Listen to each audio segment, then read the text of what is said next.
majejina o. Azeton wadri majejiwe.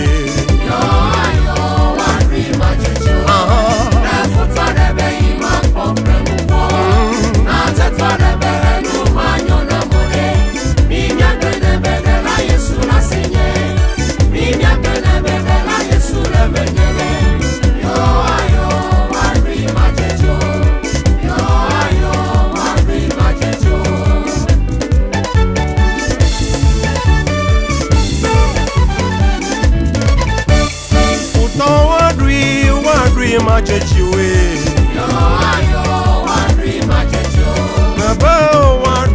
Wadri majejina o.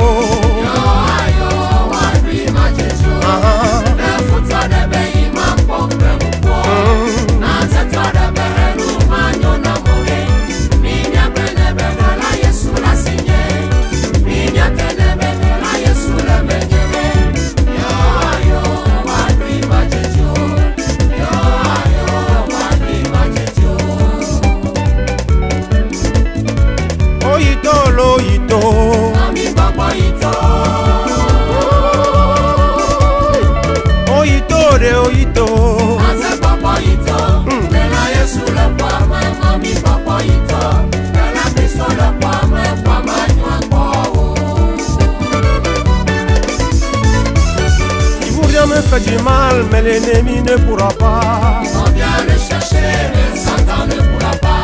Ils vont bien le chercher, mais l'ennemi ne pourra rien du tout. Ils vont bien le chercher, mais Satan ne pourra pas. S'il y a quelqu'un qui veut ôter ma vie, s'il y a des gens qui ne veulent pas mon succès, allez lui dire que Jésus-Christ est en moi. Allez leur dire que Jésus est avec nous. Ils vont bien le chercher, mais Satan ne pourra pas.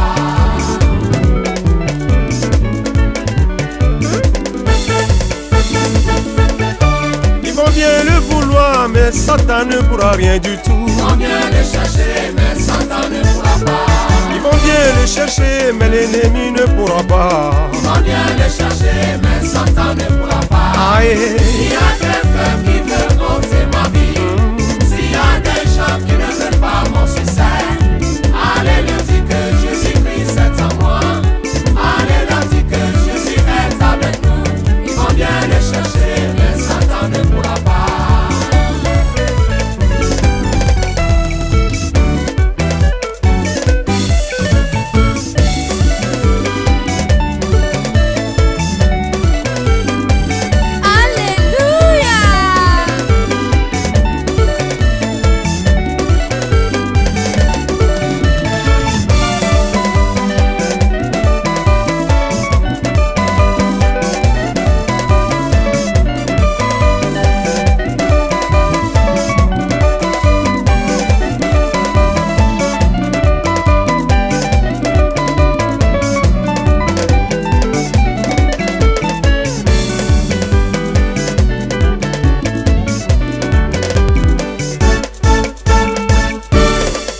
Dans les laits si aucun mon chigne, aya dudu si aucun mon clem, ela Yesu ye homudate, ne manyo de pour machon. Dans les laits si aucun mon chigne, un fou peuple si aucun mon clem, que Yesu ye homudate, ne manyo de pour machon. Ela Yesu Kristo ye homudate. Aye. Apeto Yesu Kristo ye bli umegalo. Aye.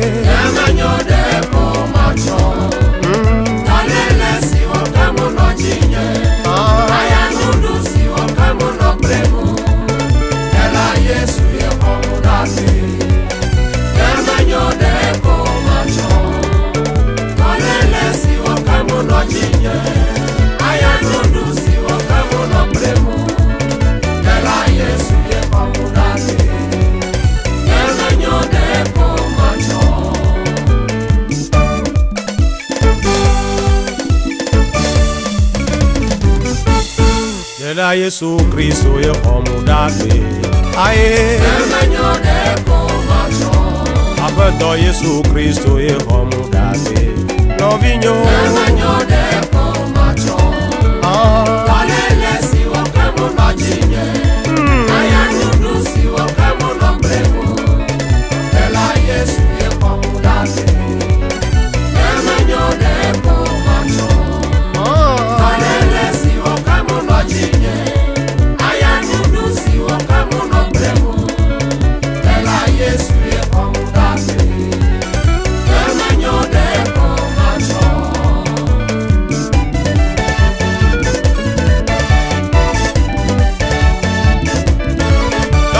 Dono si le dolem Ela Yesu akwabe Sigba si le chochroma Ela Yesu akwabe Dobe si le bagbamu Ela Yesu akwabe Sorebe si le chochroma Ela Yesu akwabe Nusia mgbe tomatan ode Ela Yesu awe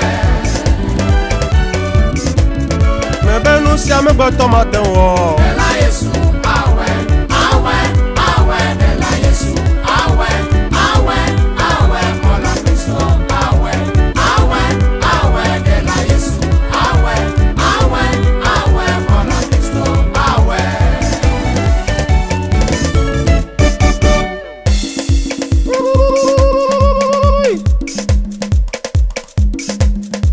O apeta Besi gbena ava Aklo wa ma kokuyawo Najibena mavano bawo Nanu nyene na pronye ha Najibena mavano bawo de Nanu nyene na pronye che Majibe na mavano bowo Venu nyene na plonye ha Majibe na mavano bowo de Venu nyene na plonye chi O apeta Besi gbena ava Aklo wa ma kokyoju Najibena mavano bawo Nanu nyene na pronye ha Najibena mavano bawo de Nanu nyene na pronye che Majibe na mavano bowo Venu nyene na plonye ha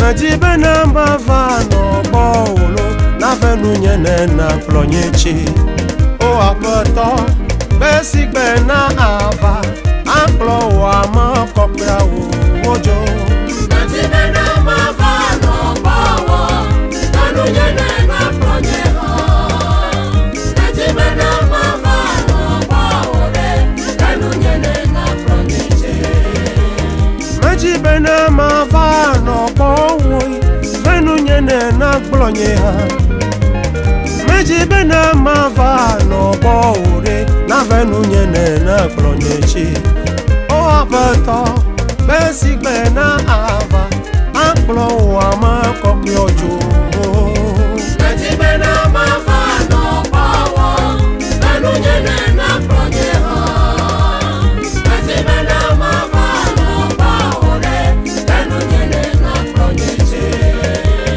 Najibena mavano bawo Nanu nyene na pronye ha Najibena mavano bawo de Nanu nyene na pronye che